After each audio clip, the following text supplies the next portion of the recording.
Hi there, and welcome to the Homestead Education Podcast. Do you have a homestead, farm, or just dream of a rural life? This is a show to help you and your kids grow your own food and grow as a person. I'm your host, Kody Hanner. I'm a homesteader, homeschool mama 6, and small town enthusiast. I was raised by an old school rancher and blessed by the grace of God to have been exposed to so much of what rural life has to offer. Join me every week to talk about homesteading, homeschooling, and growth with a homestead education. Hi, everyone, and welcome to the Homestead Education Podcast. So if you haven't noticed, I've been out of the picture for about a week. It has been a rough week. So we had the Modern Homestead Convention the last week of June, and that was probably the most intense convention I've ever been to. Like, I've done Homesteaders of America, I've done the Great Homeschool Conventions, and the Modern Homestead Convention in North Idaho was, for lack of better words, off the hook. I was slammed the entire time. My kids were slammed the entire time. I went to walk around and chat with some really amazing people. During that time, my daughter did 37 orders by herself in just a couple of hours. Like, I was so proud of her. But when that conference was over, we did like a turn and burn. Like, we were home for 36 hours, spent 4th of July driving all the way to Seattle to fly to Texas for the Great Homeschool Conventions down there, which anybody who knows where we're at in North Idaho is wondering why we drove to Seattle to fly out, but it saved us $1,800 as a family. And we wanted to take all the kids to Texas so we could go to SeaWorld as a kind of 8th grade graduation for the twins. As homeschoolers, we don't really have those coming of age times really. So I wanted to do something special for them because that was such an important time in my life. When I went from 8th grade to high school, I had gone to school with the same group of friends since kindergarten. And, our moms got us a limo and we all went and got our hair done professionally. And it was a really special time for me that I remember. And so I wanted to be able to do something like that for the twins. So we did SeaWorld, and I took them to the Gulf Coast. They'd never been to the ocean other than the Pacific Ocean, which is cold and you can't swim in it. At least up north where we're at. So that was a really great trip for them, but oh my goodness, we got home to absolute chaos. It's just rule of thumb as a homesteader or Murphy's Law, whatever it is, you come home and all the animals are out. Like, even my son was here the day before and he's like, yeah, everything's great. And we came home and half of our livestock are standing in the front yard. Like, where you been? But that was fun getting everybody back in. I really tried to have a couple of days of just like rounding myself back to our life. And so I literally spent like 2 days in the garden barefoot weeding and listening to audiobooks because I just needed like a little bit of time, not just at a full dead run. And I was waiting on shipments to be able to even get caught up on my shipping. We were a couple weeks behind on that with all of our trips, and my shipment came in a little bit later than planned. And so it was just kind of like getting caught up on life for a few days. But we had like I wasn't ready to talk about it. And I honestly don't know that I'm fully ready to talk about it yet. But I think it's important to understand that even though I have a curriculum business and I'm on the road and I'm running our homestead and I'm running our school, that everything isn't always Instagram perfect. And so after being home for a day or so, we decided to go huckleberry picking with some friends. And, we had done all of our chores for the day and we took off to go huckleberry picking and had a wonderful time. I got into this patch of huckleberries that I swear they were the size of cherries. It was amazing. But I also was pretty sure a bear was guarding that spot, but life. So we're on our way home and we pull down into the driveway and I don't see our dairy cow. And I'm, asking my husband, like, where's Cherry at? And he's like, oh, I'm sure she's just up in the barn. And I'm like, I don't know, like, our heifer is standing out front and usually they're together because they're mom and daughter. And so they're always really close. And he's like, I'm sure it's fine. Let's just get back to the house. And I'm like, okay. So we go on down to the house and I start working in the garden, and our son goes up to the barn to feed, and he comes just blasting back down to the house to tell us that Cherry was dead. Um, we have no clue what happened. She was fine that morning. She wasn't in milk. She should have been shortbred, probably about 4 months. Really disappointed that we won't have the milk this fall that we'd planned on. We do have another cow that's bred, but she doesn't produce quite as much. She's a Dexter, really sweet cow, but she doesn't produce, what our brown Swiss does. And our brown Swiss heifer still hasn't been bred. So we're still looking at, next spring at the earliest before she freshens. So, huge disappointment on the milk end, just heart hurting because we've had her for a few years. She's, the mother of our heifer that our son shows, just real sweet cow. She had been at the neighbors getting bred for a couple months. She had just came home and she looked beautiful, like she'd lost her winter coat. She'd been eating good over there. I mean, we are just devastated over losing her and still don't know what happened. And like I said, I'm still processing, still deciding how I want to move forward as far as our plans for the farm, like, the milk that we had planned on having in the spring with our farm store and stuff. So might be in the market for a new dairy cow, not sure yet. But, that definitely kind of, it made me like pull back for a minute. Like I just needed a minute to figure out what we wanted to do next. And so it was kind of hard to come on and do podcasts. I mean, I was doing my podcast interviews, but that's different when I'm talking to someone else and can feed off of their story versus just trying to reach you guys as my listeners, and tell you what's going on in our lives. So that was really hard. Then we had a shipping day. I mean, I think we packaged up 150 orders yesterday. Packaged up more this morning, but I load everything in the car. My daughter and I are hauling booty to town because we still have to pick up animal feed before 5:00. Because my husband and I are leaving today to go to California for a homeschool convention. And there's road construction going on that it took me like over an hour to get to town, which even though I do live about 40 minutes from town, that was still, that's, you don't plan on over an hour just to run to the post office. And I'm going through downtown and I go to turn into the post office and somebody else was turning at the same time. And there was kind of like, we made eye contact, but there was a misunderstanding over who was turning first, I think.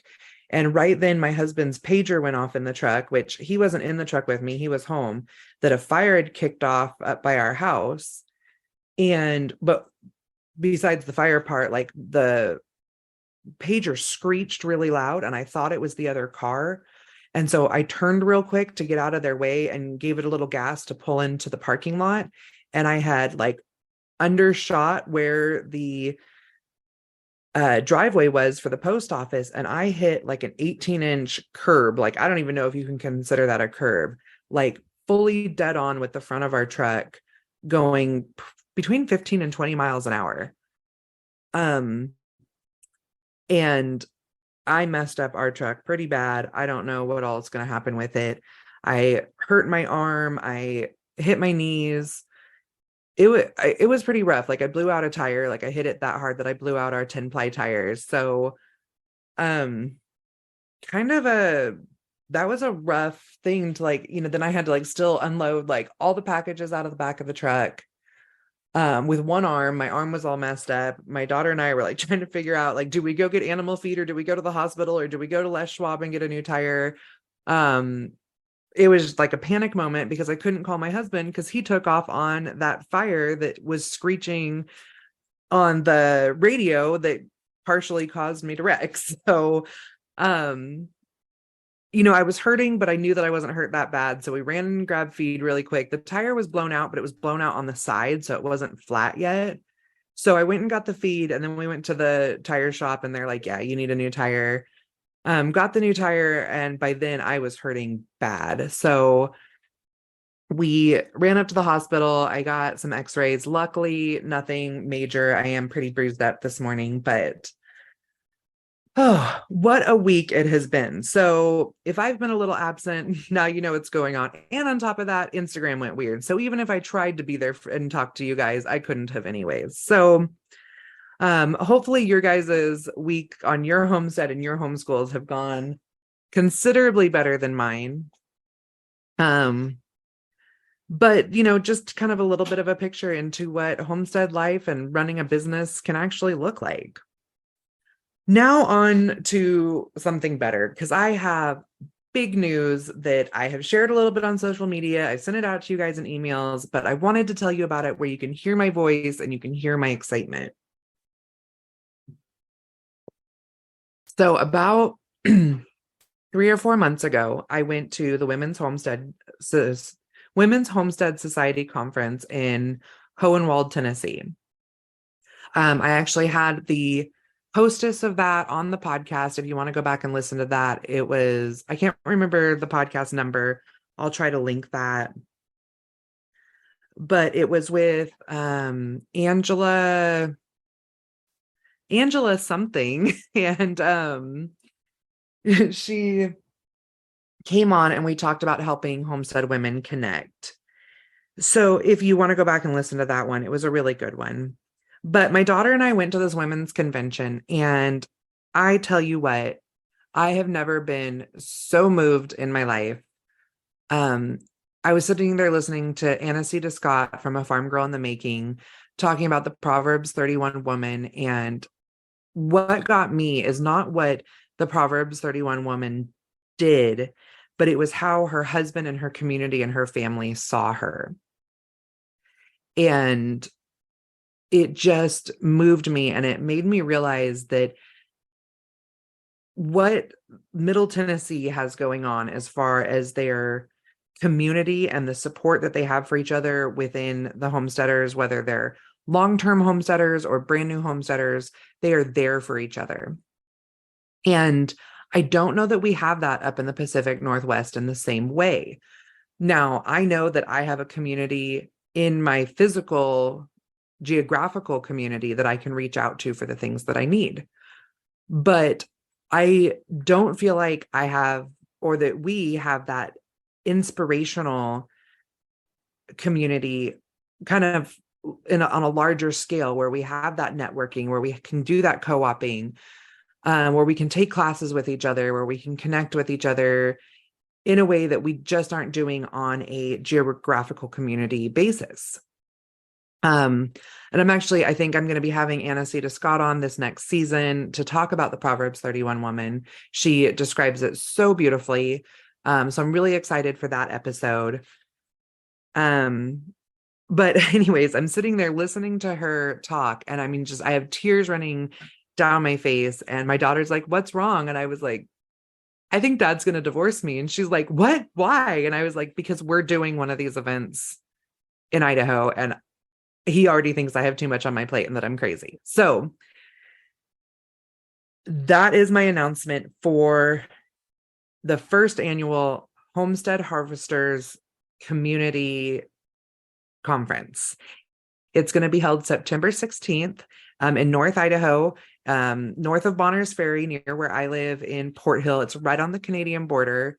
It's going to be this beautiful afternoon right on the river, where I'm having speakers come from all over to talk about not just how to homestead, because we have so many options out there for learning how to homestead. This is about how to homestead with our spouses, how to encourage our kids on the homestead, how to build communities and local food systems, and how to regenerate our land. All those conversations that you need lots of support for, and personal connections and fellowship. And that's what the speakers are going to come and talk about at this event. There's going to be a VIP luncheon with all the speakers. And then afterwards, we're going to have a farm to table dinner and a live band. Like I said, right there on the river on this big grassy opening. I have a tent reserved. I'm just so excited for this event. I am going to be announcing the speakers soon. Right now, we're still working out some details, but I just know that it's going to be an amazing, amazing event. We are going to have options for kids to be able to come and learn about homestead things, farm to table snacks for the kids. We're going to have food vendors. We're going to have lots of local homestead vendors that, they even have a hard time selling their stuff because it's either farmers markets or craft shows. And sometimes our items, like even me personally, my homeschool curriculum doesn't fit in the farmers market or the craft show setting. So I'm really excited to be able to provide this type of setting for our fellow homesteaders, our aspiring homesteaders, our vendors, our sponsors, our speakers, just to be able to connect together in one place.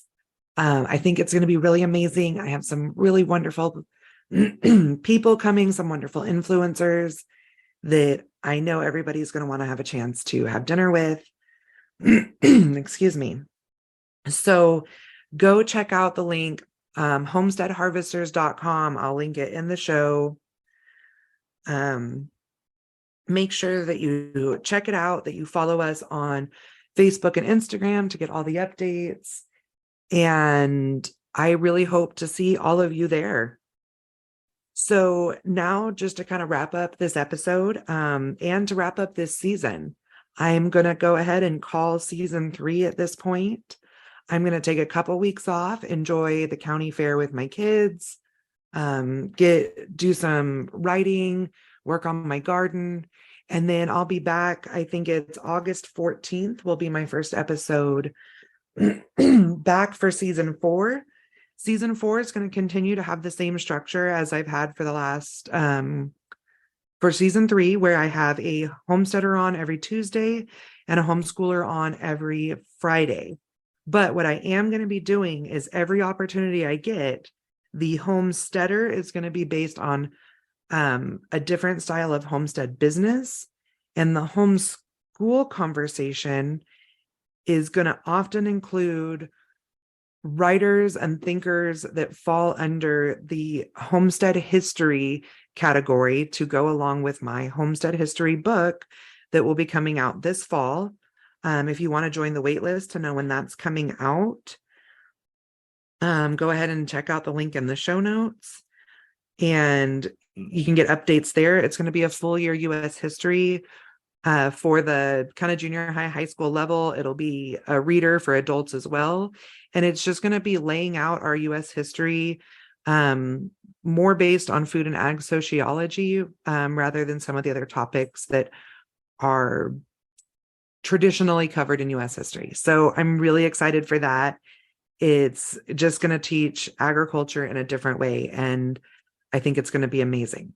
So thank you guys for continuing to listen. Be sure to head over to your favorite podcast player and leave a review, leave a comment. That helps other people find me. And I will see you in season 4.